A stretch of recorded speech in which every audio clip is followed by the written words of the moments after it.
The name of tonight's Open Circle is The Spirituality of Astronomy, an introduction to star parties planned for later this year. Quite a long title there.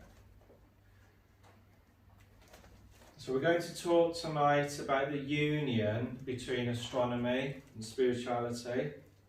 You might think that the two subjects don't go together. A hard-line scientific occupation married together with a spiritual feeling way of experiencing the universe, the cosmos, the natural events happening above us and around us, within us.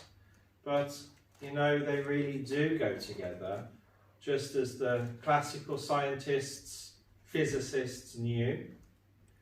It's just that a more modern approach to the sciences might have you believing otherwise, and that the two subjects, ways of experiencing our reality, are polar opposites. But when you think about it, it's impossible to gaze up into the night sky and not be moved internally in some way. The kiss of eternity embraces us, the spiritualist, the scientist alike, with the simple act of looking up. But sometimes it takes a visionary thinker to break the mould. After all, the classical astronomers, like, for example, Galileo, were all attempting to understand the divine spirit, energy that is in all things and that is expressed, presented through all things.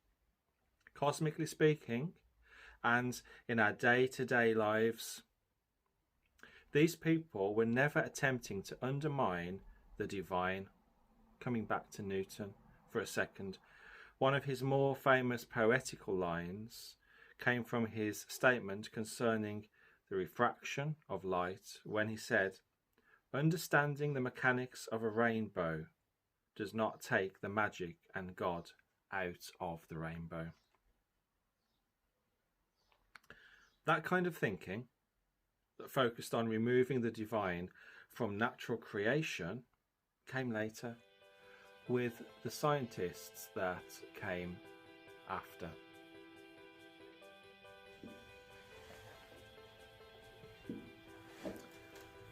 When I talk of modern visionaries, modern thinkers, who am I talking about? Who is a good example of a modern thinker, a modern visionary? Well, one such brave soul who dared to break with convention, Brian May from Queen. Yes, a great guitarist, but also a great man of science, an astronomer, no less, and a leading mind in certain areas of cosmology. He wrote a scientific paper a few years back that basically solidified for science and for the scientific community all of those things that the spiritual community has been saying for quite some time. Years, in fact, thousands of years, actually. Much to the surprise of his peers, May wrote words to the effect: even hardline astronomers are recording the movements of stars and agreeing that there is something very strange about how certain stars move.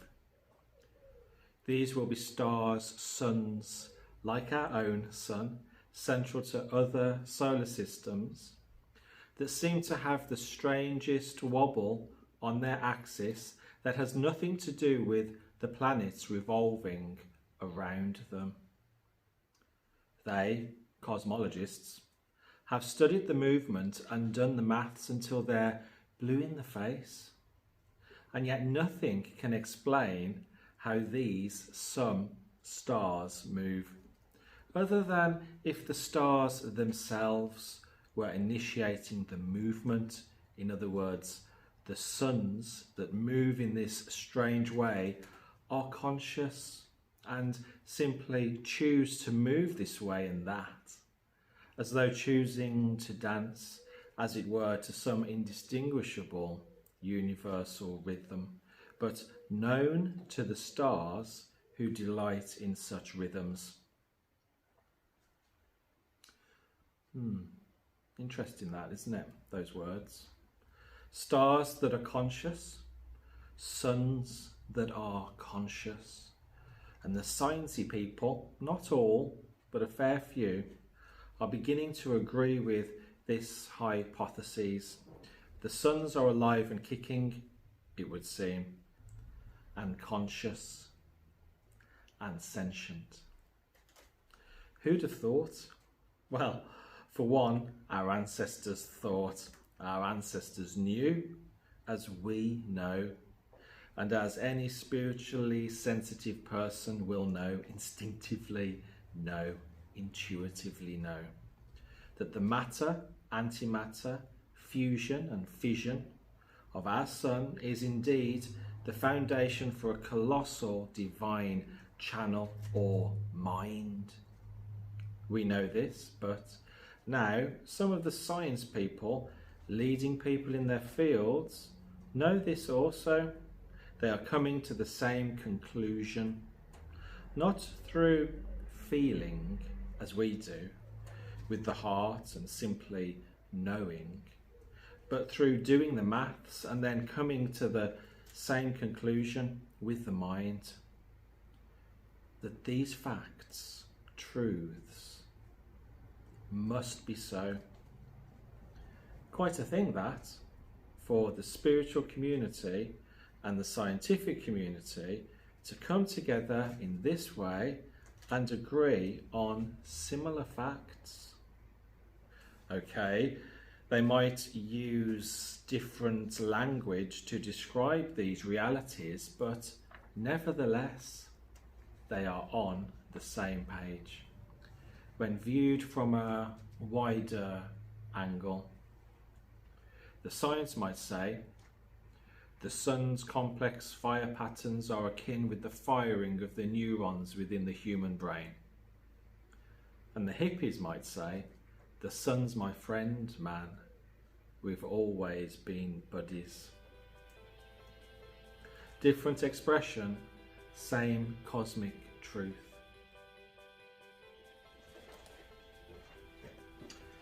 So there is hope for everyone to agree. The science, the spiritual, the physical computations written down and recorded by science versus the sublime energy that's all around us and that is profoundly conscious. That the sensitive people among us simply feel that we feel and know and experience. Food for thought. Food for thought indeed. And this brings us nicely onto the subject of astronomy versus spirituality, or what I prefer to call the spirituality of astronomy.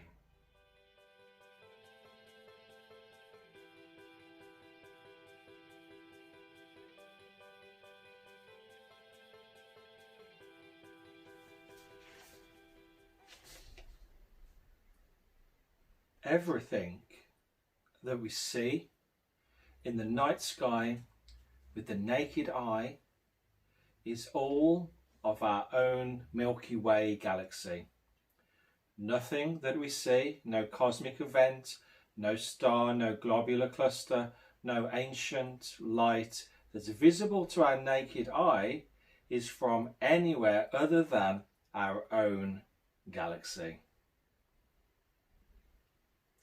If we stubbornly wished to catch a glimpse of any event that's not included and part of our own Milky Way galaxy, we would have to look at M31, the Andromeda Galaxy, which is another entire galaxy that cosmically neighbours ours. It's on our cosmic doorstep, so to speak, at 2.5 million light years away.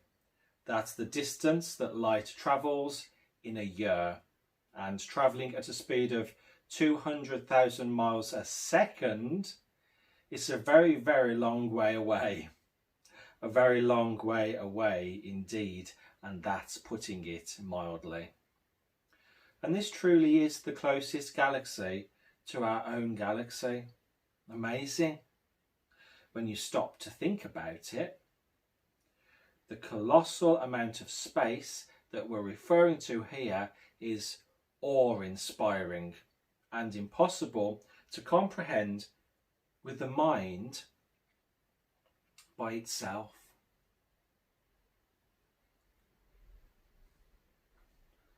And when we look at this region of space, when we learn exactly where to look by using the brighter stars of the Milky Way as a road map, star map, and using peripheral vision, which means looking out of the side of our eyes because the event is so faint, you will only ever see trillions upon trillions of tiny stars all spiraling like swirling smoke. You will never see individual stars. It's just too far away. The Andromeda Galaxy is just too far away to see any detail. Occasionally, once in a lifetime, there will be a supernova in one such other galaxy, and then we do get to see another event clearly that is actually outside of our own galaxy. A supernova is when a single star, like our sun, burns up all of its energy or fuel from being very old, from being around a very long time. And when this happens, the enormous gravity well of the star becomes too weak and can no longer hold the structure of the star together.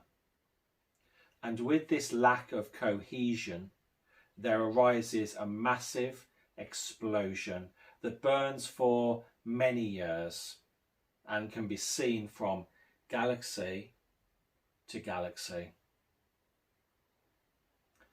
And there will be chaos in the supernova's system for many years as the star becomes exponentially larger and consumes the planets that encircle and rely upon it. But eventually, from this cosmic confusion, this chaos, order returns. Order always returns, regardless of how long it takes and regardless of how much chaos is created by this event. Order and balance will always return.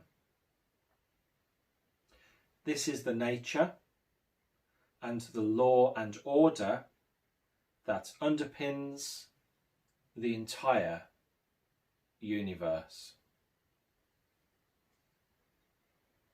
So I guess what we're getting to here from the outset, and we do get to these deep questions very quickly when we start thinking like this, feeling like this, and the questions that are forever surfacing are some of the oldest philosophical questions of all time, asked throughout the ages.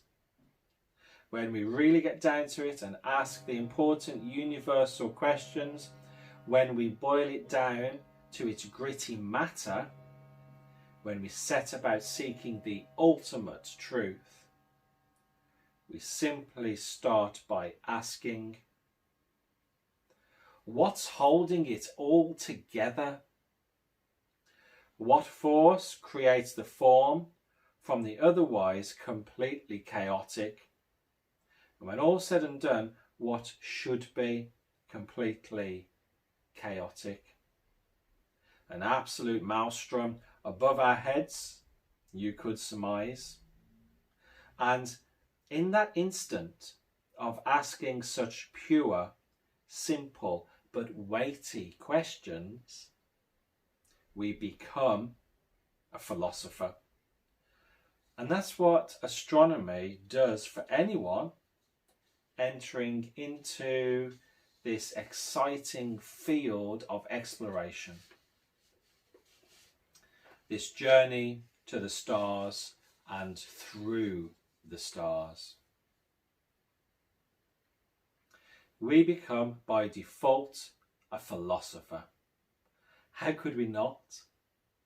When we gaze up and into the void of space and connect with the most ancient of fires, the darkness and the light begins to stare back at us and into who we are, into the essence of our existence, into our very souls. And we feel this almighty divine presence. How could we not become a philosopher through engaging in this subject that becomes very personal very quickly? And we can't help it. We can't help but feel a deep and profound personal connection. And all from simply gazing upwards into the night sky.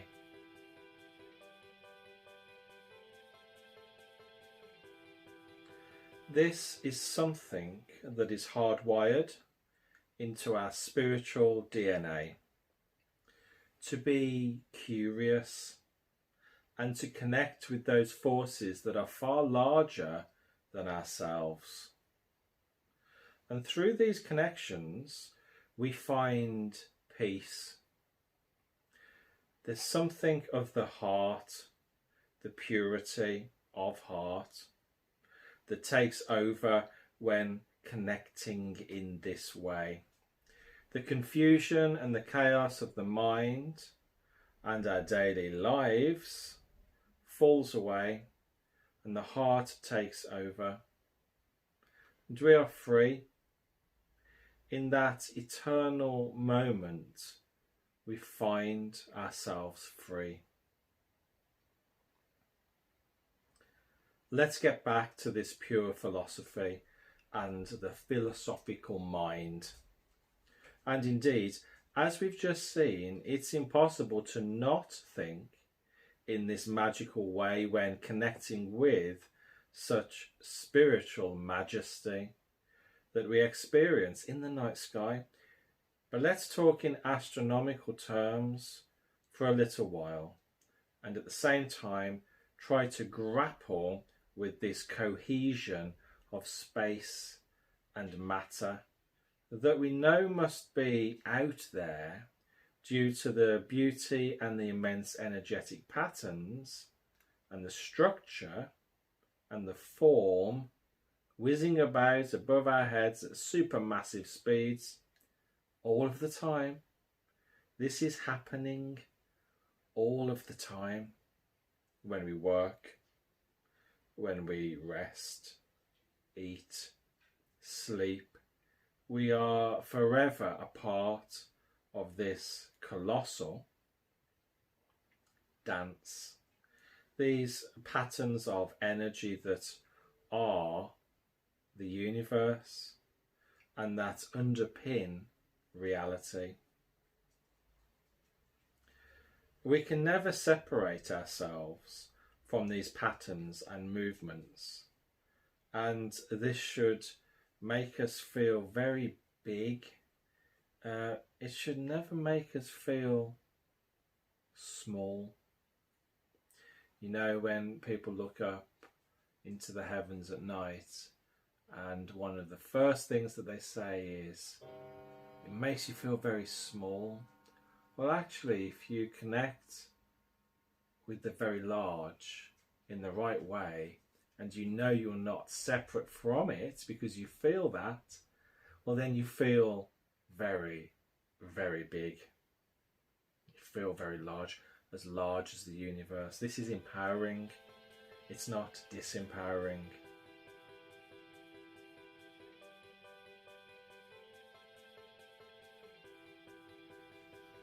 Okay, so our nearest star, that's the closest star to our own star within the Milky Way galaxy, is Alpha Centauri, and at a distance of 4.4 light years. And this is our closest star from our system star, our sun. And that's another good point to make. All of the stars that you see in the night sky are actually suns like ours, and most are much bigger, much bigger than our sun. Our sun is actually very small in comparison.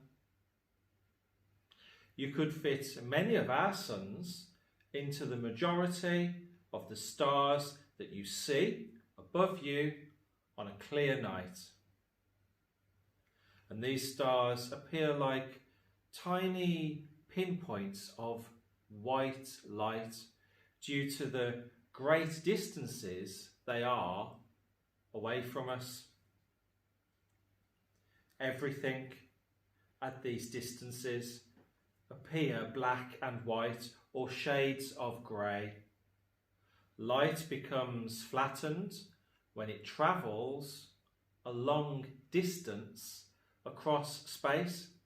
So instead of seeing these other suns as fiery yellow or orange orbs like we see our sun, we simply see the stars in the night sky as a pure white light.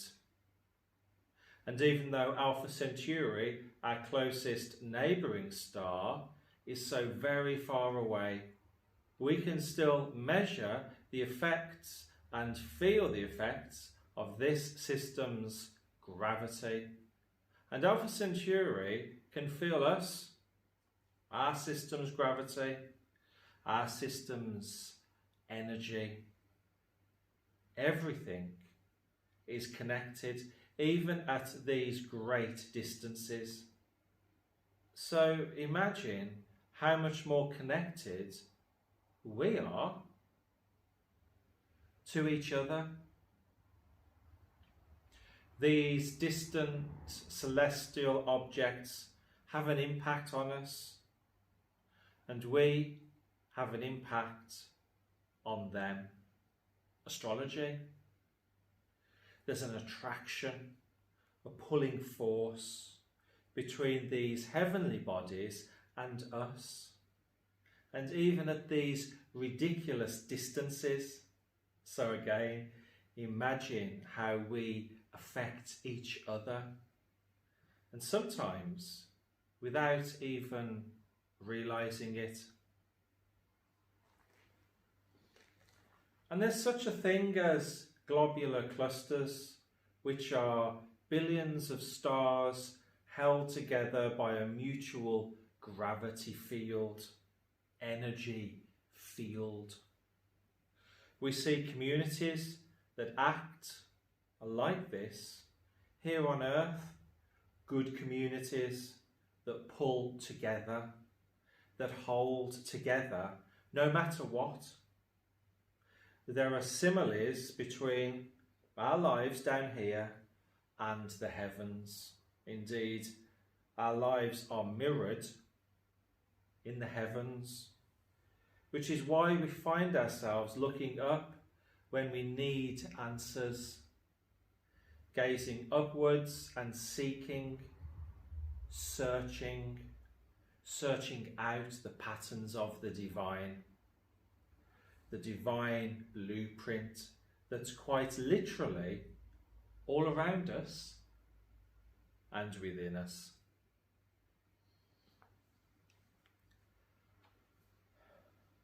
Growing up and being a part of Midlands Astronomical Society, recording and presenting data, attending meetings and lectures, seeking out and taking advantage of places that have very dark skies where the seeing is just amazing.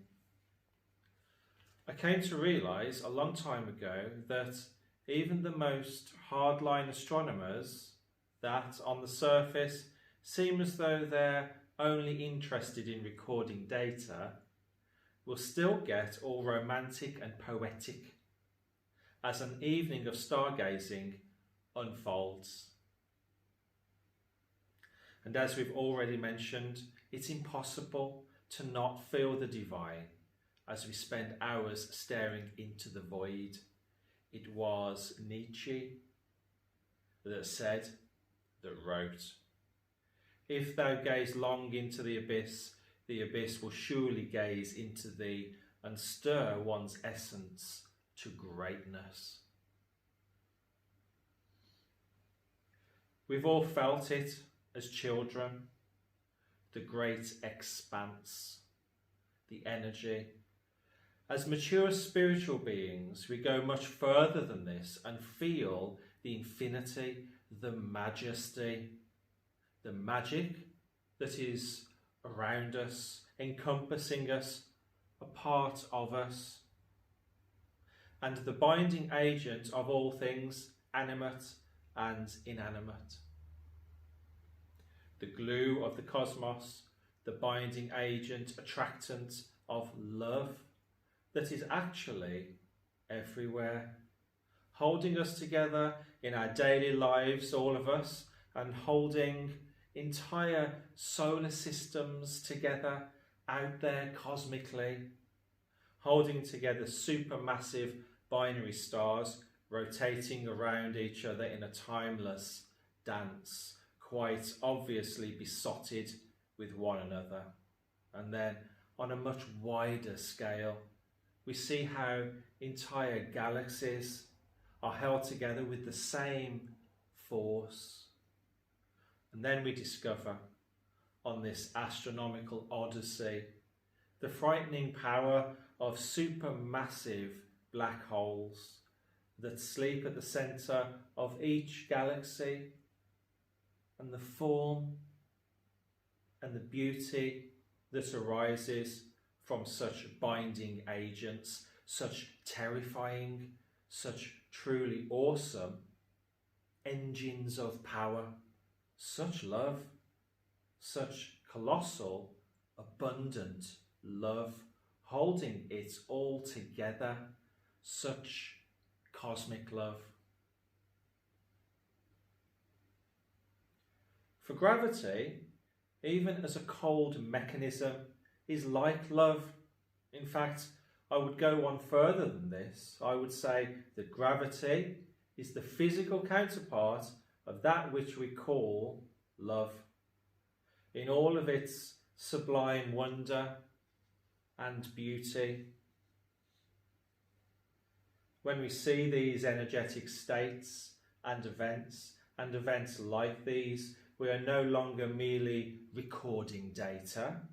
And of course, the data might be very interesting, but it's not why we do it. We do it for the relationship that we find and that we share with the divine. I would argue that even the hardline astronomer is compelled into action and the action of observing for the very same reason as those seeking and connecting with the purely spiritual. This is the stuff that makes the world go round. This is the stuff that makes the galaxies go round, the universe go round.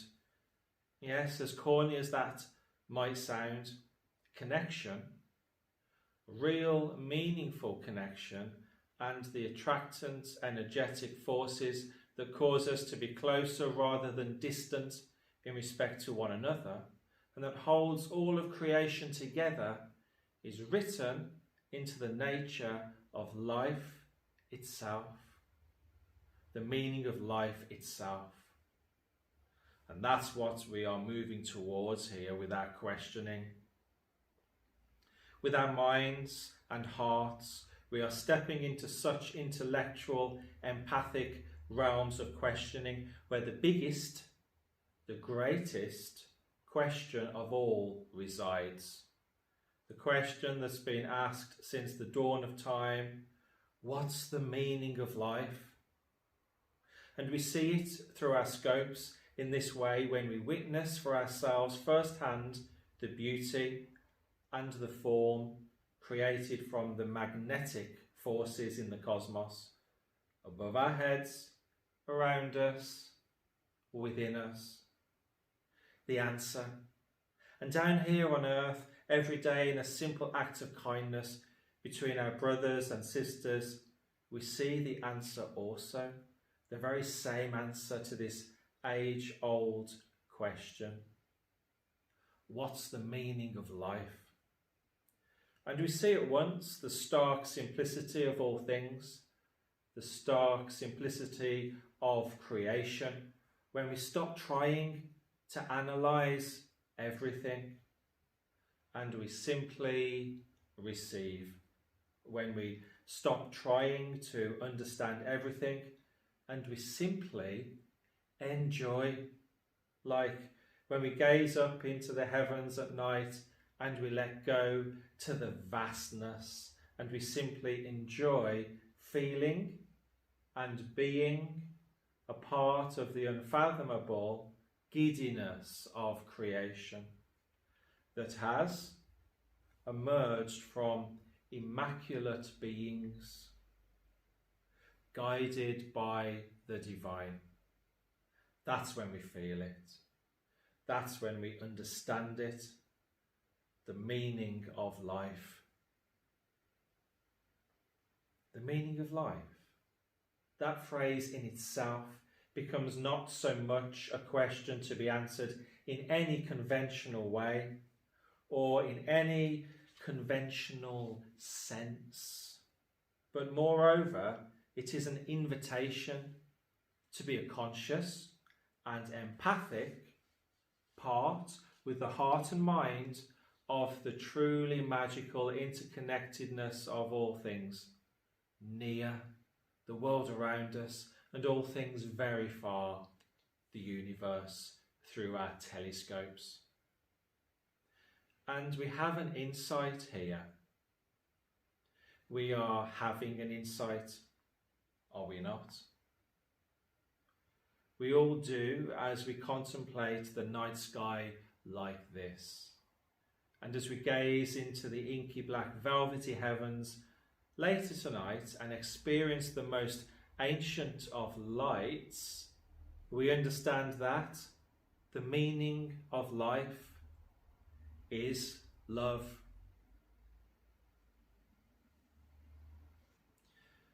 And when we observe, when we look up, what do we see?